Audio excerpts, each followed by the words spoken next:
जो हिंदू धर्म के लोग हैं, जो हम चढ़ावे चढ़ाते हैं मंदिरों में, वो उसका क्या उपयोग होता है। और ये सही है, मेरी आंखें खुल गई आज, क्योंकि मुझे भी नहीं पता था कि मैं जब मंदिर में जाती हूँ और कुछ वहाँ रखती हूँ तो वो कहाँ चला जाता है। यहाँ का बिजनेस में कितना इन्वेस्टमेंट है, स्टोव, केतली, चाय, शक्कर, गिलास, थर्मस, और यहाँ एक तो पत्थर और लाठी का, बस। अब देखिए 15 मिनट में इन्वेस्टमेंट डबल। मैं शुरू से मुस्लिम समाज का बहुत ही इज्जत करता हूँ, यानी कि मतलब दरगाह वगैरह जो है ना, मैं पहले से बहुत मानता हूँ। मतलब जहाँ जहाँ आपका दरगाह है, मैं सब दरगाह पे जाता हूँ, चादर चढ़ाना, फूल चढ़ाना, मतलब हर जगह जहाँ मुसलमान का तादाद लगा हुआ रहता है, मैं वहाँ हर दरगाह पे जाता हूँ।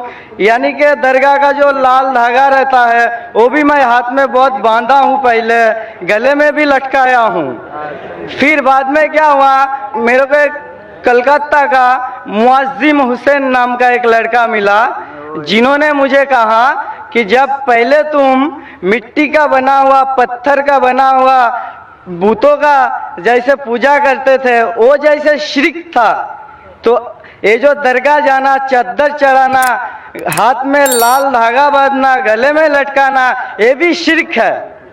तो मैं बोला, मैं फिर जहाँ पर था फिर मैं वहाँ पर ही आया, तो कोई फायदा नहीं है। और डॉक्टर साहब, मैं जानना चाहता हूँ, मैं पहले भी आपको बता चुका हूँ, जो मैं इस्लाम में चलूँ तो जैसा आपको मैं बताया, ये जो दरगाह वगैरह, ये मैं मान के चलूँ कि नहीं चलूँ, मैं आपका मुंह से जानना चाहता हूँ। जैसे खुदा ने आपको चुना है ना, तो आप मुझे बता दीजिए। भाई साहब ने सवाल पूछा है, उनने कहा है कि पहले भी सवाल पूछा था और मेरा ही पूछना चाहते हैं कि इसके बारे में किसने कहा। वो पहले बुत परस्ती करता था, फिर कहा कि दरगाह में जाने लगा, तो वो पूछना चाहता है दरगाह के बारे में।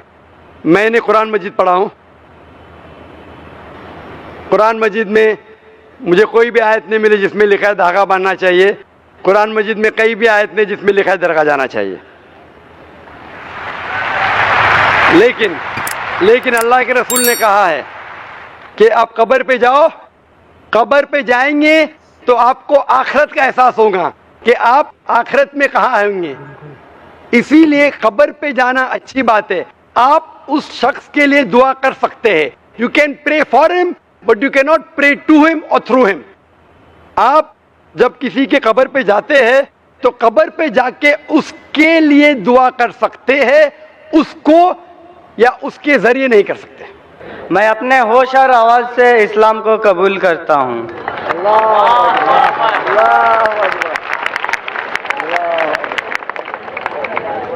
माशाअल्लाह, जिस तरीके से अल्लाह ताला फरमाते इज़ा जा नसरुल्लाहि वल फतह, आप देखते बड़ी तादाद में अल्हम्दुलिल्लाह लोग अल्लाह के इस सही दीन की तरफ आ रहे।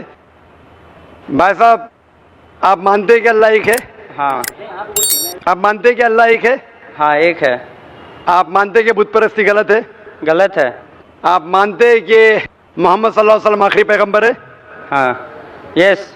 आपको इस्लाम कबूल करने पे कोई भी जबरदस्ती कर रहा है? नहीं नहीं नहीं नहीं। कोई भी माली दबाव? नहीं नहीं नहीं। कोई भी फिजिकल दबाव? कोई धमकी दे रहा है? नहीं नहीं, बिल्कुल नहीं ना, क्योंकि इस्लाम को जबरदस्ती से किसी से कबूल कराना, जबरदस्ती से इस्लाम कबूल कराना इस्लाम में हराम है, ला इकराह फिद्दीन। लेकिन कोई दिल से करना चाहता है तो कर सकता है। आप अपने दिल से करना चाहते हैं? मैं अपने दिल से कर रहा हूँ। माशाअल्लाह। तो मैं अरबी में कहूँगा, उसको आप दोहराइए। अशहदु अशहदु अल्लाह अल्लाह इलाहा इलाहा इल्लल्लाह इल्लल्लाह व अशहदु व अशहदु अन्ना मुहम्मदन मुहम्मदन अब्दुहु अब्दुहु व रसूलुहु। रसूलुहु। मैं गवाही देता हूँ मैं गवाही देता हूँ कि अल्लाह के अलावा अल्लाह के अलावा कोई माबूद नहीं कोई माबूद नहीं, और मोहम्मद सल्लल्लाहु अलैहि वसल्लम उसके बंदे उसके बंदे और पैगंबर है। पैगंबर है। माशाअल्लाह, आप मुस्लिम बन चुके। और इंशाअल्लाह मैं अल्लाह से दुआ करूँगा कि आपको और हिदायत दे और आप अमल में भी इंशाअल्लाह पक्के बने, और दुआ करूँगा कि इस दुनिया और आखिरत में भी इंशाअल्लाह आपको सफलता मिले। भाई साहब का सवाल है, जब वो तिरुपति गए थे तो वहाँ देखा कि डिस्क्रिमिनेशन था, ऊंच नीच था गरीब और अमीर में। तो क्या इस्लाम में भी ऊंच नीच है क्या? इस्लाम के अंदर अल्लाह ताला फरमाते सूरह हुजुरात में, सूरा नंबर 49 आयत नंबर 13 में, या अय्युहन नासु इन्ना खलकनाकुम मिन ज़किन व उनसा व जअलनाकुम शुऊबन व क़बाइला लितारफू इन्ना अक्रमकुम इंदल्लाहि अत्क़ाकुम इन्नल्लाह अलीमुन खबीर।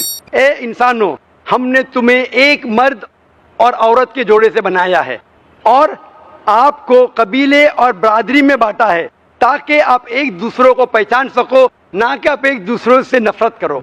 और आप में से सबसे बेहतरीन इंसान वो है जो परहेजगार है। एक इंसान दूसरे इंसान से, पैसे से, जिन से, उम्र से, रंग से ऊंच नीच नहीं हो सकता है, सिर्फ अगर परहेजगार है तो ऊंचा हो सकता है। आपका सवाल कि गरीब और अमीर में ऊंच नीच है, बिल्कुल नहीं।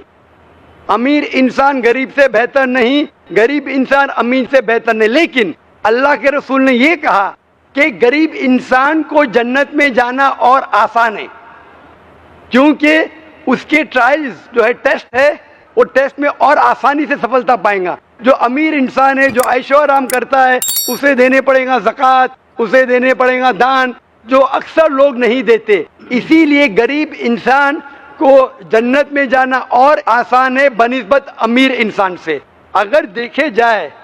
क्योंकि अमीर और गरीब में गरीब इंसान अक्सर अमीर से ज्यादा अल्लाह के पैगाम पे अमल करता है।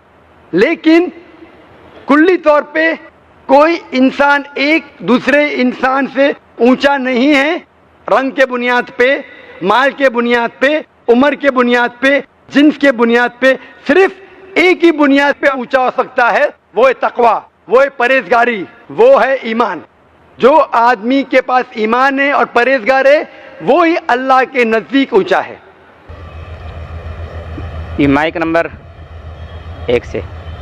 जय भीम, सलाम वालेकुम जाकिर भाई। मैं बौद्ध धर्म का हूँ और मेरा सवाल ये है कि बौद्ध धर्म और इस्लाम धर्म में कितना डिफरेंस है, कितना फ़र्क है? भाई साहब का सवाल है कि बौद्ध धर्म और इस्लाम धर्म में कितना फ़र्क है। ऊपर से देखे जाओ तो बहुत फ़र्क है, लेकिन तहकीक करेंगे तो कई यकसानियत है। बौद्ध धर्म में जो बुद्धा ने, गौतम बुद्धा ने जो 4 चीज़ें कही थी, उसने कहा था 4 great truths, that there is sorrow and misery in this world. इस दुनिया में सॉरो एंड मिजरी है। The cause of this sorrow and misery is desire. Sorrow and misery can be removed by removing desire. To remove desire follow the 8-fold path. ये 4 great truths है कि दुनिया के अंदर मिजरी है। इस misery की वजह है डिजायर, इच्छा। अगर इच्छा को निकालेंगे तो मिजरी निकल जाएंगी। इच्छा को निकालने के लिए 8-fold पाथ फॉलो करो। लेकिन जब आप इच्छा निकालेंगे, पहला नुक्ता बिल्कुल सही, दूसरा नुक्ता बिल्कुल सही, तीसरा नुक्ता, इच्छा को निकालने के लिए इच्छा निकालो और मिजरी निकल जाएंगी। जब आप इच्छा को निकालेंगे, चौथा हक है कि आप 8-fold पाथ फॉलो करो। इच्छा निकल गए तो फॉलो कैसा करेंगे? So logically the truth is tripping itself. लेकिन ये 8 हक है, कई सही है। लेकिन बुद्धा ने ये भी कहा था, आप पढ़ेंगे gospel of Buddha by Carus, page number 217-218। उसमें कहा है कि मैं एक अकेला बुद्धा नहीं हूं, मेरे बाद भी और बुद्धा आएंगे और आपको सही रास्ता दिखाएंगे। जैसा मेरे पास सैकड़ों मानने वाले हैं, इस बुद्धा के पास हजारों मानने वाले होंगे। जब उसके शागिर्द ने पूछा ये बुद्धा कौन है, तो उसने कहा ये बुद्धा है मैत्री। मैत्री का तर्जुमा करेंगे मर्सीफुल, रहमत। और हम जानते हैं कि कुरान में कहा गया मोहम्मद सल्लल्लाहु अलैहि वसल्लम, सूरह अंबिया सूरह नंबर 21 आयत नंबर 107 में, वमा अरसलना का इल्ला रहमतुल आलमीन, कि वो सारे आलम के लिए रहमत थे, सारे इंसानियत के लिए। तो इससे ये साबित होता है कि इस धम्मा पट के अंदर और बुद्धिस्ट किताबों में भविष्यवाणी है मोहम्मद सल्लल्लाहु अलैहि वसल्लम के बारे में। और आप अगर मेरी कसट देखेंगे मोहम्मद सल्लल्लाहु अलैहि वसल्लम का जिक्र मज़ाहिब में, उसमें एक सेक्शन है बुद्ध धर्म का। उसमें से ये मैंने दिखाया हूं कि बुद्ध धर्म में भी कहा गया है, बुद्धा ने कहा है कि एक आने वाला है पैगंबर, जो आखिरी पैगंबर रहेगा वो आपको सही रास्ते दिखाएगा, उसका नाम है मोहम्मद सल्लल्लाहु अलैहि वसल्लम। और जानने के लिए मेरी कैसेट देखिए, मोहम्मद सल्लल्लाहु अलैहि वसल्लम दिगर मज़ाहिब में। वाखिर दावाना अल्हम्दुलिल्लाहि रब्बिल आलमीन। धन्यवाद, थैंक यू।